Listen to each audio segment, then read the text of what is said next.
العلم نور، العلم نور، العلم نور. الحمد للہ رب العالمین والعاقبۃ للمتقین والصلاة والسلام علی سید الانبیاء والمرسلین اما بعد فاعوذ باللہ من الشیطان الرجیم بسم اللہ الرحمن الرحیم. گرامی قدر حضرات، دعا ہے کہ رب تبارک و تعالی ہمیں ہر پل ہر دم آقا کریم علیہ الصلوۃ والسلام کی ذات گرامی پر زیادہ سے زیادہ درود السلام پڑھنے کی توفیق عطا فرمائے اور ہر پل ہر دم نماز پنجگانہ باجماعت ادا کرنے کی توفیق عطا فرمائے. آمین ثم آمین. محترم سامعین ناظرین، بہت سارے دوست احباب یہ پوچھتے ہیں کہ ہمیں کوئی ایسا عمل بتا دیں، ہمیں کوئی ایسا وظیفہ بتا دیں جس کی برکت کی وجہ سے ہم صحت مند رہیں، کیونکہ ہمیں کبھی بخار شروع ہو جاتا ہے، کبھی سر میں درد ہونا شروع ہو جاتا ہے، کبھی جوڑوں میں درد ہو جاتا ہے، کبھی تھکاوٹ کی وجہ سے جسم ٹوٹنا شروع ہو جاتا ہے. تو کوئی ایسا عمل بتائیں، کوئی ایسا وظیفہ بتائیں جس کو کر لینے سے، پڑھ لینے سے رب تبارک و تعالیٰ کا کرم ہو جائے، فضل ہو جائے اور آدمی ہر قسم کی بیماری سے محفوظ ہو جائے. گرامی قدر حضرات، آج کی اس ویڈیو کے اندر آپ تمام دوستوں کو، بھائیوں کو اور بہنوں کو یہی بتایا جائے گا کہ آپ کون سا عمل کریں گے جس کی برکت سے رب تبارک و تعالیٰ آپ کے اوپر کرم فرما کر، فضل فرما کر آپ کو بیماریوں سے ہمیشہ کے لیے نجات عطا فرما دے گا. گرامی قدر حضرات، بزرگان دین ارشاد فرماتے ہیں کہ جس شخص کو بیماری سے بچنا ہو، جو شخص یہ چاہتا ہو کہ اس کے جسم کے اوپر جتنی بھی آنے والی ناگہانی بیماریاں ہیں تمام قسم کی بیماریوں سے محفوظ ہو جائے، بیماریوں سے دور رہے، تو اسے چاہیے کہ وہ نماز عشاء ادا کرنے کے بعد 2 رکعت نماز نفل حاجت رب تبارک و تعالیٰ کی رضا کے لیے ادا کرے، اور اس کے بعد لا الہ الا انت سبحانک انی کنت من الظالمین اس آیت کریمہ کو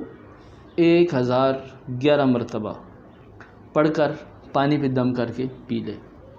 تو انشاءاللہ تعالیٰ اس عمل کی برکت سے وہ ہر قسم کی ناگہانی بیماریوں سے محفوظ ہو جائے گا. اگر کوئی شخص اس عمل کو 7 دن تک، 11 دن تک یا پھر 21 دن تک کر لیتا ہے تو وہ ہر قسم کی بیماریوں سے بھی محفوظ رہتا ہے اور ہر قسم کی پریشانیوں سے بھی محفوظ رہتا ہے. اور اس عمل کا دوسرا طریقہ یہ ہے کہ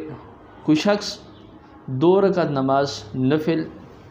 رب تبارک و تعالیٰ کی رضا کے لیے نیت کرے. نیت کرنے کے بعد پہلی رکعت کے اندر وہ 786 مرتبہ وللضالین کے بعد جب سورہ فاتحہ ختم ہو جائے تو اس کے بعد 786 مرتبہ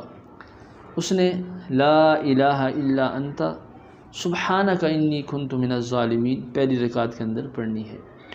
دوسری رکعت کے اندر سورہ فاتحہ کے بعد پھر اس نے 786 مرتبہ لا الہ الا انت سبحانک انی کنت من الظالمین اس آیت کریمہ کو پڑھنا ہے. اور یہ آیت کریمہ پڑھنے کے بعد 2 رکعت نماز مکمل کر کے سلام پھیر دینا ہے. اور بزرگان دین ارشاد فرماتے ہیں کہ سلام پھیرنے کے بعد جو بھی گڑ گڑا کر عاجزی اور انکساری کے ساتھ رب تبارک و تعالیٰ کی بارگاہ میں جو بھی آپ دعا مانگیں گے انشاءاللہ تعالیٰ رب تبارک و تعالیٰ اس دعا کو مقبول و منظور بھی فرمائے گا اور ساتھ ساتھ آپ کو ہر قسم کی بیماریوں سے بھی نجات عطا فرمائے گا. گرامی قدر حضرات، اسی وجہ سے بزرگان دین ارشاد فرماتے ہیں کہ یہ 2 عمل بزرگوں نے ارشاد فرمائے، یا تو آپ پہلا کر لیں جو پانی کے اوپر دم کر کے پینا ہے، یا دوسرا آپ نوافل کے اندر اس عمل کو کر لیں تو رب تبارک و تعالیٰ آپ کو ہر قسم کی ناگہانی بیماریوں سے محفوظ فرما دے گا. گرامی قدر حضرات، اگر آپ پینے والا عمل کرتے ہیں یعنی پانی پہ دم کر کے پیتے ہیں تو اس صورت میں کم سے کم 7 دن کا یہ عمل ہے. اگر آپ نوافل کے اندر لا الہ الا انت سبحانک انی کنت من الظالمین 786 مرتبہ پڑھتے ہیں تو یہ عمل گرامی قدر حضرات صرف اور صرف 3 دن کا ہے۔ 3 دن تک آپ نے نماز عشاء کے بعد 2 رکعت نماز نفل رب تبارک و تعالیٰ کی رضا کے لیے نیت کرنی ہے۔ سورہ فاتحہ کے بعد 786 مرتبہ آپ نے آیت کریمہ پہلی رکعت کے اندر، 786 مرتبہ سورہ فاتحہ کے بعد آیت کریمہ دوسری رکعت کے اندر پڑھنی ہے۔ تو انشاءاللہ تعالیٰ اس کے پڑھنے سے رب تبارک و تعالیٰ آپ کو ہر قسم کی ناگہانی بیماریوں سے محفوظ فرمائے گا۔